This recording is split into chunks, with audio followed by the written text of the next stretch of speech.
All right, welcome back. You've heard from some Nigerians what they will do if they have a million naira. What that also tells me is that some people do not even really have a clear idea, do not really have a plan. People are waiting for them to get the money, but you also need to prepare to meet opportunity, as it were. And you know, even if you have that a million, you must know what you can do with a million naira or what to the investable areas where you can put a million naira. But the group CEO of Carry Asset Management is joining me right now via Zoom, Johnson Chukwu. He is one person that know how to invest money. Good morning, Mr. Chukwu, and welcome to the show. Good morning, Nancy, and thank you for having me. Uh, Thank you very much for joining us. I can't see you yet. Uh, but I guess, Mr. Chukwu, that you've heard from many Nigerians what they will do with a million naira. So that you have your job cut out for you, as it were. Mr. Chukwu, are you there? Can you hear me?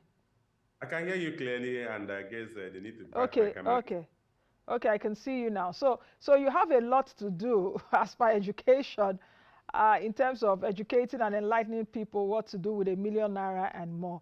So, Mr. Chukwu, let's get down to our business. Mr. President has been sworn in. He's taken the oath of office. He's resumed work.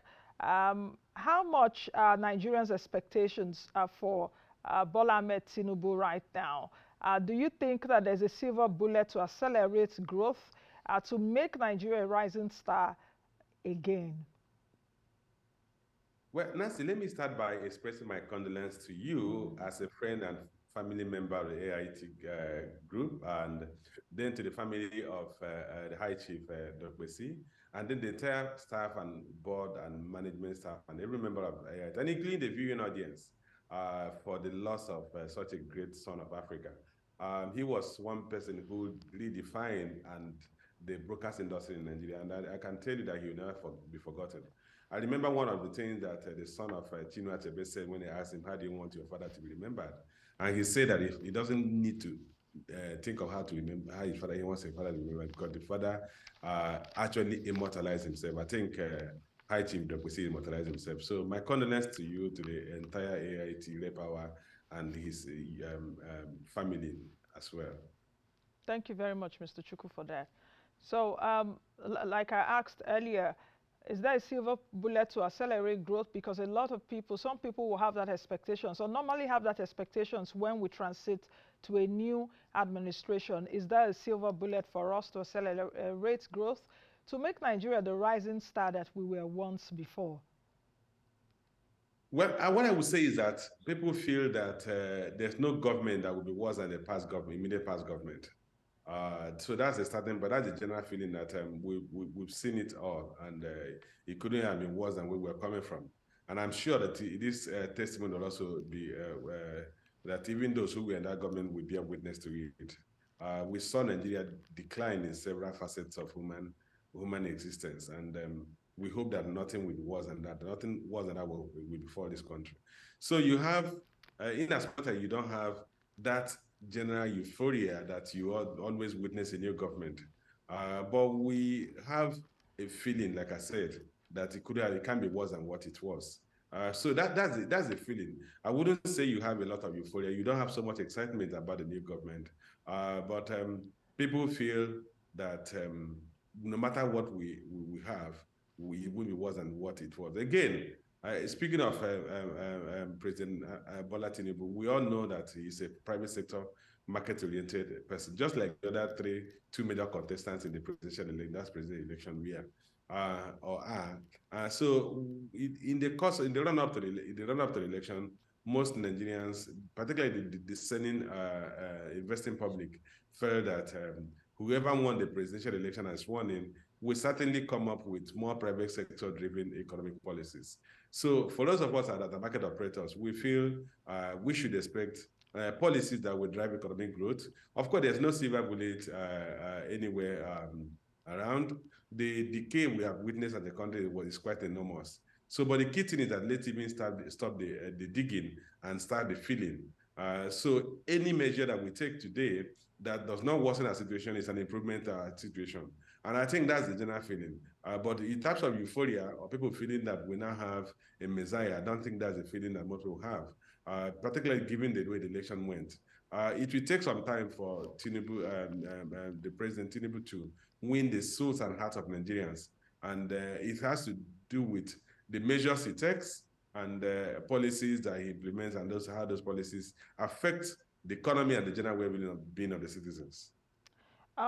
Do you think that President Tinubu has set the stage so far? Has the Tinubu administration started to walk the talk? And do you think that you're also seeing from Monday, is there a linkage between the what and how policies will be implemented?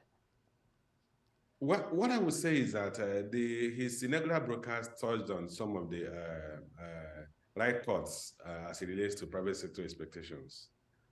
Issues around removing the subsidy, we all are glad as a hawks on the damage the subsidy has done to this country that has led us to be the poorest country in the world, or the country that has the highest number of highest concentration of poverty in the world. So many of us have actually said, look, the government should have taken out the subsidy, which is why when the Petroleum Industry Act was enacted, it took out the subsidy. Unfortunately, the government did not implement it and deferred that implementation to the new government. And he talked about harmonization of the exchange rates. You and I and several other economic speakers have talked about the need to harmonize the exchange rate. I, for one, have spoken extensively on the need to drive down interest rates as to stimulate private sector investment instead of the current contractionary monetary policy that have led to an increase in monetary policy ratio from 11.5% to 18.5%, and an increase in cash reserve ratio from 27.5% to 32.5%. And I've always said that those measures have not led to any coming or any moderation in inflation rate. We were talking about inflation rate about 15% in May last year when we started increasing rates. Today, we have inflation rate of more than 22.2%. So it simply means that the strategy we adopted had not worked, because the inflation pressure we were facing was not driven by excessive credit expansion, but was rather driven by short supply of critical food items. So having spoken about those issues, I think it resonated well with the private sector operators, and it also resonated, I also believe it resonated well with even foreign investors. Now, let's take a look at the key macroeconomic reforms that we expect for faster and more inclusive, I'm choosing my words, more inclusive growth. Because Nigeria, since independence, I think it was in the period of the year 2000 to 2010 that it experienced the fastest growth, and we were touted then as one of the biggest or one of the fastest growing economies in the world, at least an average of about let's say 7 to 8%. But since then, it seems that we've not been able to find our feet on the ground. Let me make it a bit easier for you in terms of what are the key reforms that we need to begin to see. Let's categorize them. Sprint, the middle distance races, then the marathon. For sprints, you know, the Usain Bolt. So what do we need to do right now in terms of sprints? What are the medium-term plans we should look at, and marathon? So just categorize some of the key reforms that we expect. Okay, let's start from the ones you refer as sprint that can be taken now and taken quickly. They are remote policies, just like the issue of announcing just a pronouncement that subsidy has been removed.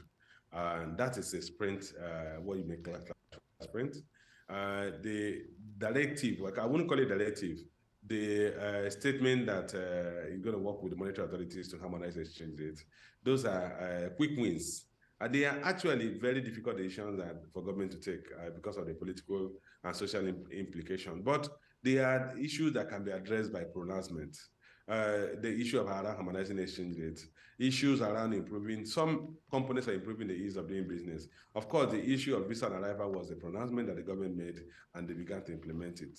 So those are what you may call quick wins that could have enduring impact on the position of the economy. The other aspect is issue of debt. The debt issue is a medium-term issue that has to be addressed. Today, we have a national debt of more than 70 trillion naira, from just about 12.6 trillion naira when this government took over in 2015. The last government, sorry, took over in 2015. So we now need to take measures to reverse the current debt buildup. What that will require is that we have to grow revenue. And growing revenue may not be a light bulb effect. You're not going to wake up and make a pronouncement and say daily revenue grow from a 6.5 trillion naira we recorded as of November last year to 13 trillion naira. But like I said, the quick wins are the things he took immediately, which I said they touch the right chords. So in terms of the medium-term issues around the issue that I just mentioned now, and in terms of the longer-term measures, is critical infrastructure. That infrastructural build will focus on power infrastructure, road infrastructure, logistic infrastructure. Some of these things will take 3, 4, 5 years to complete. For instance, if you're going to do a deep sea port, you're not going to finish it in a year or two.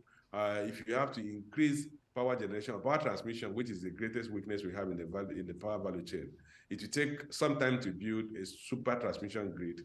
So these ones we need to take longer time to do.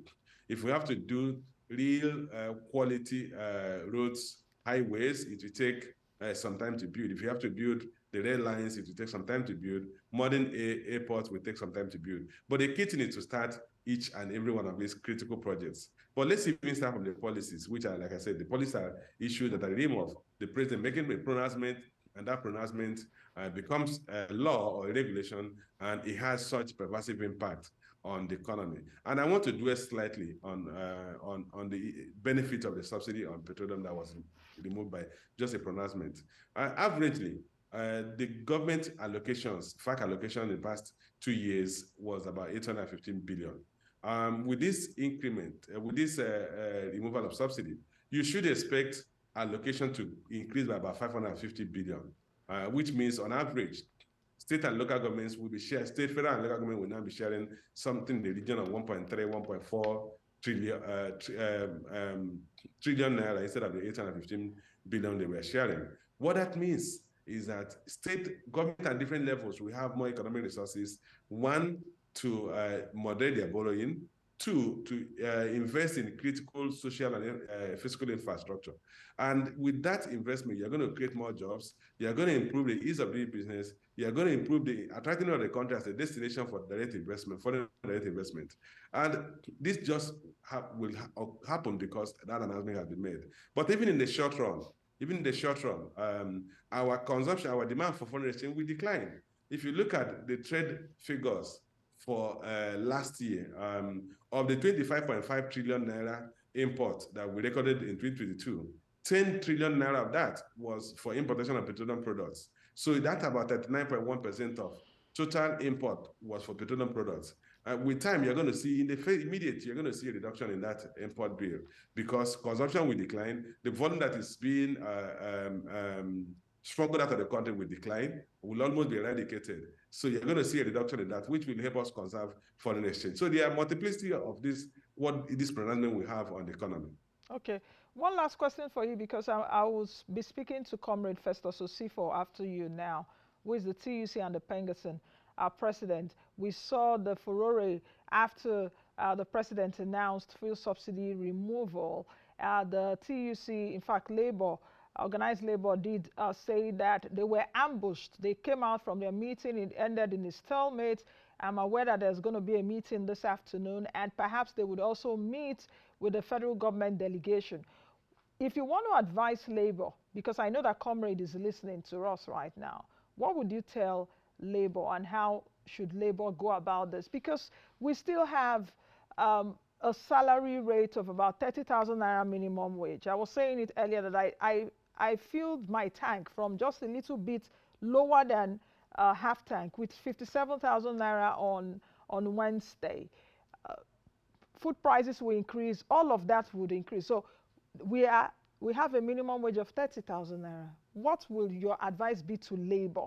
How should they face the federal government next time when they meet? What are the intelligent things you should tell Labour right now to ask of the federal government? If I were to advise Labour, I would tell them to focus on seeking for salary increment. because the three tiers of government will now be in a better position to even accommodate a salary increment.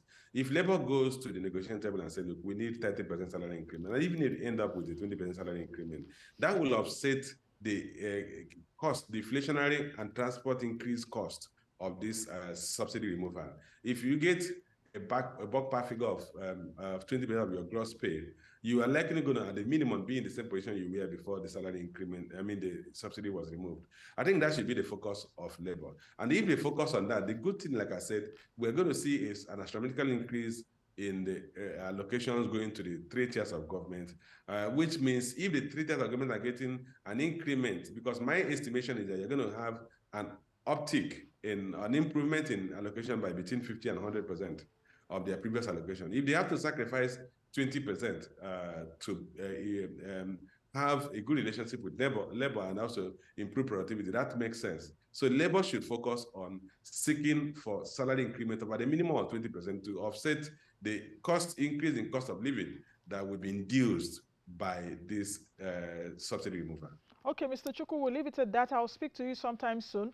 Let's continue to watch how events will pan out. But thank you very much for joining us. Have a lovely weekend.